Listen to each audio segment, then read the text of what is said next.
একটা স্কুলে একজন লোক ঘন্টি বাজানো কাজ করতো, যে ঘন্টি বাজায় না, বাচ্চাদের স্কুল ছুটি হবে ঘন্টি বাজবে, পিরিয়ড টাইমে পিরিয়ড চেঞ্জ হবে ঘন্টি বাজাবে, তো সেই কাজ করতো। একবার একদিন কী হলো না, ওই স্কুলে একটা হেডমাস্টার যে ছিল, হেডমাস্টার চেঞ্জ হয়ে গেল। তো 2-4 দিন পরে নতুন হেডমাস্টার এলো। নতুন হেডমাস্টার আসার পরে ওই হেডমাস্টার টোটাল সব ওদের স্টাফদের একসঙ্গে ডেকে নিয়ে একটা মিটিং করলো। ওই মিটিংয়ে যে পড়াশোনা করেছে তাকে স্কুলে রাখবে, যে পড়াশোনা করেনি সে তাকে স্কুলের থেকে ছাঁটাই করা হবে।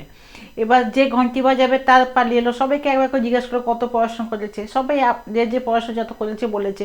যে ঘন্টি বাজাচ্ছিল তার যখন পালিয়ে এলো তাকে জিজ্ঞেস করলো তুমি কত পড়াশোনা করেছো, তখন সে বললো আমি তো পড়াশোনা করিনি, আমি যেখানে সিগনেচার করতে পারি না, আমি আঙুল ছাপ দিয়ে আমার পরিচয় দিই। তখন হেডমাস্টার বলল যে যে পড়াশোনা করেনি তাকে তো স্কুলে কোনো জায়গা দেওয়া হবে না। ঘন্টি বাজানোওয়ালা বললো পড়াশোনা ঘন্টি বাজাতে পড়াশোনা কী দরকার, না আমাদের স্কুলে পড়াশোনা না করলে কোনো রকমের কাজ দেওয়া যাবে না। ওকে স্কুল থেকে বার করে দিল।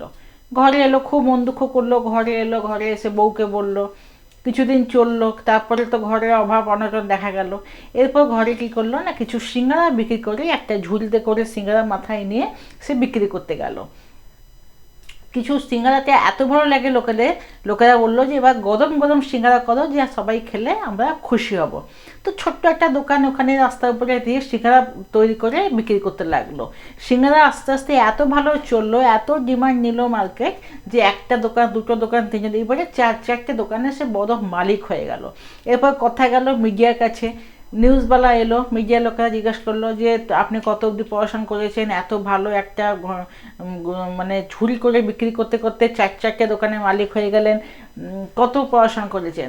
তখন সে বললে যে আমি তো কিছু পড়াশোনা করিনি, আমি এখনও আগেও পড়াশোনা করিনি, আর তারপরে আমি নিজের সিগনেচারটুকু নিজে করতে পারি না, আমি আঙুলের ছাপ দিয়ে আমি আমার পরিচয় দিই।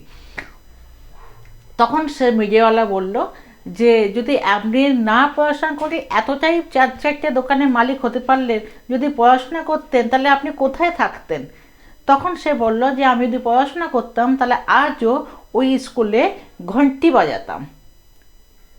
এর থেকে শেখা গেল, গল্পটা অনেক ছোট কিন্তু এর থেকে শেখার জিনিস অনেক আছে। এর থেকে শেখা গেল যে যদি ভগবান তোমার একটা রাস্তা বন্ধ করে দেয় তার মানে তোমাকে সে সুযোগ দিচ্ছে কিছু বড় করার জন্য।